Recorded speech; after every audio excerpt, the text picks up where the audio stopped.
नमस्कार। मैं हूं ज्योतिषाचार्य राजेश। अपनी किस्मत अपने हाथ में आपका स्वागत है। मासिक राशिफल के अंतर्गत नवंबर 2023 की बात कर रहा हूं। यदि आप मिथुन राशि हैं तो आपके लिए यह राशिफल क्या महत्वपूर्ण रोल अदा करेंगे। सबसे बड़ी बात है कि इस माह में ऐसे ऐसे चमत्कार होने वाले हैं जिसे सुनकर आप भी दंग रह जाएंगे, क्योंकि यही 30 अक्टूबर को राहुदेव अपने घर बदले हैं।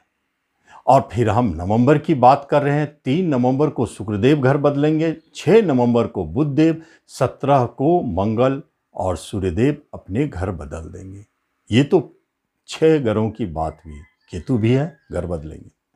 6 ग्रह अपने घर बदलेंगे। और 4 नवंबर को शनिदेव भी अपनी चाल बदलेंगे। कहने का अर्थ है कि वो मार्गी होंगे। इसलिए अक्टूबर 2023 से ज़्यादा महत्वपूर्ण नवंबर 2023 हो जाता है, क्योंकि नवंबर माह में सबसे बड़े बड़े परिवर्तन हो रहे हैं। ये परिवर्तन राशिफल के माध्यम से आपके ऊपर स्पष्ट दिखाई देगा। क्या दिखाई दे सकता है? एक बात तो स्पष्ट है कि आपके जीवन में बड़े परिवर्तन दिखाई देंगे। कुछ न कुछ होगी, यह आपको एहसास भी होगा और दिखाई भी देगा। सबसे पहली बात है कि जब आप मिथुन राशि हैं तो आपके राशि के स्वामी पंचम स्थान में है, जो 6 तारीख को छठे रोग ऋण में चले जाएंगे। यहाँ एक परिवर्तन महत्वपूर्ण है। शुक्रदेव नीच का हो जाएंगे, केतु राहु के ग्रिप में रहेंगे 3 नवंबर के बाद। फिर क्या होगा? चौथा आपका अपना घर होता है और सूर्य और मंगल ठहरेंगे पंचम राशि में, पंचम घर में दोनों। बुध तो पहले ही 6 को घर बदल चुके हैं। शनिदेव चलते चलते अपने मार्ग, अपने गति को परिवर्तन करेंगे। कहने का अर्थ है वक्री से निकलकर मार्गी होंगे। वह एक शक्तिशाली स्थिति को दिखाते हैं। भाग्य स्थान मिथुन वाले, आपके भाग्य सबसे अधिक बलशाली इस नवंबर में स्पष्ट दिखाई दे रहा है। क्या हो सकता है? किसी काम में हाथ डालेंगे, सफलता। भाग्य का रोल क्या है? आप पढ़ाई लिखाई से जुड़े हुए हैं, उसमें सफलता दिखाई देता है। जॉब रोजगार से, बिजनेस से जुड़े हैं, उसमें सफलता दिखाई देता है। कोई विवाह की बात हो रही है, सफलता दिखाई देता है। किसी भी काम को करने जा रहे हैं, सफलता। ये भाग्य का काम है, तो भाग्य आपके साथ है। उसके बाद सबसे पहली बात है कि हम चौथे घर में देखते हैं केतु शुक्र की युति और राहु का वहां एक्सिस बना हुआ है, राहु केतु का। ये क्या है? घर के अंदर में शुक्र के साथ केतु, और नवंबर का माह है। क्या किसी नए वाहन का आगाज हो रहा है? नीच का है शुक्र, कैसे वाहन प्राप्ति होगी? केतु उसके साथ है। लेकिन सच पूछा जाए तो केतु शुक्र के पावर को बढ़ाने वाले साबित हो रहे हैं। और इतना बढ़ाएंगे क्यों? क्योंकि शुक्र और बुध दोनों के स्थान परिवर्तन होने से पराश्रय राजयोग शक्तिशाली बनते हैं। शुक्र जो है वो पंचम के मालिक चौथे में, और चौथे के मालिक बुध पंचम में। इसलिए यहां शुक्र के नीच भंग होते हैं और शुक्र देना चाहते हैं बड़े से बड़े रिजल्ट। क्या देंगे? चौथे घर से जुड़े हुए। चौथा घर वाहन का है, इसलिए केतु यहां बड़े वाहन का संकेत देता है। कहने का अर्थ है बड़े वाहन आने का योग बनता है मिथुन वालों के घरों में। वाहन, घर का सुख, इस अवधि में अनायास घर संबंधित कार्य बनेंगे, या घर की सजावट हो, या घर में कुछ नए नवीन काम शुरू करें। ऐसे कुछ न कुछ संकेत स्पष्ट दिखाई देते। घर का माहौल बहुत अच्छा रहेगा। घर के अंदर में बहुत सारे चीज आपको जमा होंगे, जिसमें शुक्र होने के कारण भोग विलास, ऐश आराम, सुख सुविधाओं की वस्तुएं, कंप्यूटर हुआ, फ्रिज हुआ, आपको बेड, उसके बाद किसी भी तरह के आर्ट से जुड़े हुए चीज, यह अपने आप घर में जमा होते चले जाएंगे। घर का माहौल बहुत सुंदर है, सुख शांति बना हुआ है, सारे स्थिति बहुत अच्छे है। वहीं पंचम स्थान पर आप ध्यान से देखेंगे, पंचम स्थान पर राशि परिवर्तन के कारण बुध भी यहाँ जबरदस्त रोल अदा कर रहे हैं। और ये बुधदेव 6 नवंबर को घर बदलेंगे। फिर क्या होगा? सूर्य और मंगल, दो गर्म ग्रह, शक्तिशाली पराक्रमी ग्रह का यहाँ बैठना कुछ सेंस में तो अच्छे हैं, कुछ सेंस में ये नेगेटिव रिजल्ट देंगे। छठा और इनकम के मालिक मंगलदेव थोड़ा सा अशुभ है। तीसरे के मालिक सूर्यदेव भी बहुत अच्छे सपोर्ट नहीं कर रहे हैं। तो दो चार बातें हैं जिसे स्पष्ट जान ले। पंचम से जुड़ी हुई पहली बात है कि आपको अपनी एजुकेशन शिक्षा में थोड़ा उतार चढ़ाव दिख सकता है, मन भ्रमित हो सकता है, लेकिन आप रहेंगे सही दिशा पर। इस पराक्रम योग पर सामने से गुरुदेव की दृष्टि है, इसलिए कुछ ज्यादा बिगड़ने वाला नहीं है। तो शिक्षा में ठीक ठाक चलेगा। यही संतान को गर्भपात कराने वाले योग बनते हैं, मंगल और सूर्य दोनों।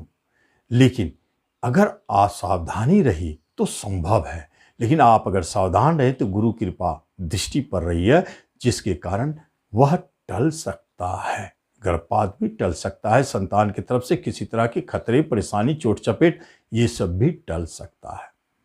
संतान की तरफ से अच्छे और बुरे दोनों न्यूज दिखाई देते हैं।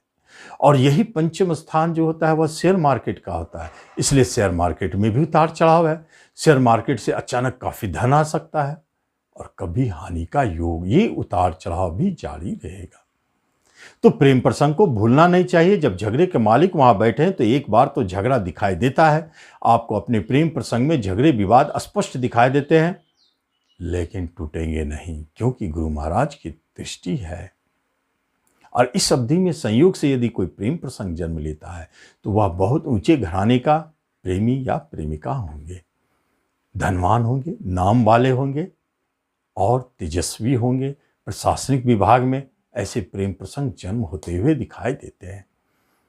तो पंचम स्थान पर इन ग्रहों का ये सबसे महत्वपूर्ण है और पैतृक संपत्ति संबंधित बात दिखाई देता है।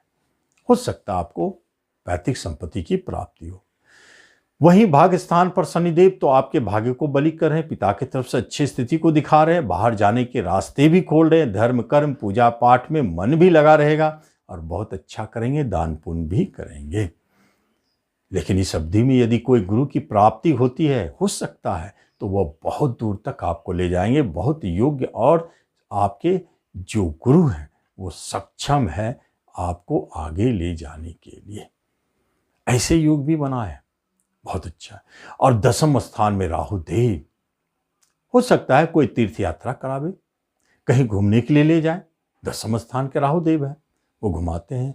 लेकिन कर्म रोजगार के क्षेत्र में एक जबरदस्त चमत्कार भी दिखाते हैं। अचानक गुरु के घर में बैठे हैं, गुरु की भांति रूप, सामने से शुक्र की दृष्टि है, स्पष्ट संकेत है, कोई चमत्कार है किसी भी तरह का।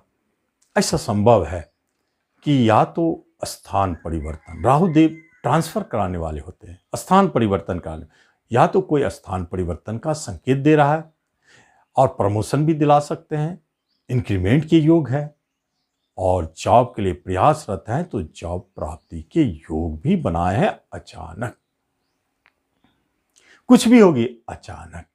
जब हम गुरुदेव की बात करते हैं तो एकादश स्थान में, इनकम स्थान में गुरुदेव बैठे हैं। आपके सोर्स ऑफ इनकम को मजबूत करने के लिए, कोई प्रेजेंट इनकम को बनाने के लिए, अगर अभी तक आपके यहाँ बेरोजगारी है, कोई सोर्स ऑफ इनकम नहीं है, तो ये आपके नए रास्ते खोलेंगे, इनकम खोलेंगे। हो सकता है रेंट हो, ब्रोकरेज हो, दलाली हो, किसी तरह के रास्ते जरूर बनाएंगे या साइड बिजनेस, साइड इनकम शुरू करवाएं, क्योंकि गुरुदेव की वहीं से बिजनेस स्थान पर दृष्टि है। इसलिए बिजनेस के लिए बहुत शानदार समय है। नए बिजनेस के योग उत्पन्न कर रहे हैं, नए पार्टनरशिप के योग उत्पन्न कर रहे हैं, जो आपके लिए लाभदायक है, क्योंकि गुरुदेव अपने राशि को देख रहे हैं। ऐसा संभव है कि आप बिजनेस करते हैं तो और बिजनेस करने का, उसमें ऐड करने की स्थिति को जन्म देता, या बिजनेस के लिए सोच रहे हैं तो यह समय बहुत अच्छा है आपके लिए।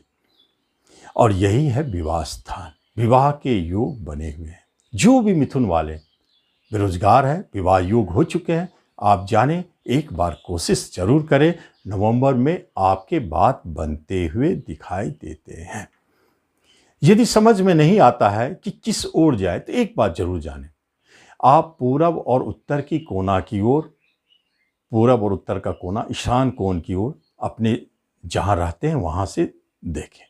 और दूसरी तरफ अगर किसी क्षेत्र में कहा जाए तो वह है धनु राशि। जो सरकारी कर्मचारी है, अच्छे पद पर है, जो टीचर है, जो प्रोफेसर है, जो पढ़ाने का काम करते हैं, इन लोगों के विवाह के योग प्रबल है। इस अवधि में होते हुए दिखाई देते हैं, बात बनते हुए दिखाई देते हैं। गुरु महाराज आपको छोटे भाई बहन के सुख सुविधाओं को भी बढ़ाएंगे, पड़ोसियों मित्रों को भी आपसे जोड़े रखेंगे और नए नए मित्र पड़ोसी भी बनेंगे। बड़े भाई बहन को थोड़ा बहुत कष्ट हो सकता है, लेकिन उनके लिए तरफ से भी आपके अच्छे रिजल्ट है। पिता सहयोगी है और माता भी आपके सही है, अच्छी स्थिति में। थोड़ा राहु केतु के कारण अचानक कुछ उतार चढ़ाव मां को दिख सकता है। तो इस तरह हम देखते हैं कि ये आपके राशिफल दे रहे हैं। लेकिन यदि किसी तरह की केस मुकदमा चल रहा है तो वहां थोड़ा सतर्क रहे। राहुदेव हो सकता है आपको उठापटक करे, फंसा सकता है। और यदि कहीं विदेश जाने की बात हो रही है तो निश्चित तौर पर, क्योंकि विदेश घर के मालिक ही आपके चौथे घर पर बैठे हैं, बाहर जाने के योग को बनाते हैं और विदेश में घर खरीदने के योग को भी जन्म देते हैं। ये स्थिति है मिथुन वालों के राशिफल जो नवंबर का है। और यहाँ अगर कुछ उपाय के रूप में सोचा जाए तो सबसे अच्छा है कि राहु केतु की शांति की जाए, क्योंकि शुक्र को अधिक प्रभावित कर रहे हैं और सूर्य मंगल, ये दो ग्रह है जो पंचम को प्रभावित कर रहे हैं। तो यहाँ इन चारों के उपाय को अगर एक साथ सोचा जाए तो सबसे अच्छा हनुमान चालीसा है, सूर्य को प्रतिदिन जल चढ़ाना। इससे चारों ग्रह कंट्रोल हो सकते हैं। तो इस तरह आप इस राशिफल का लाभ लें। धन्यवाद।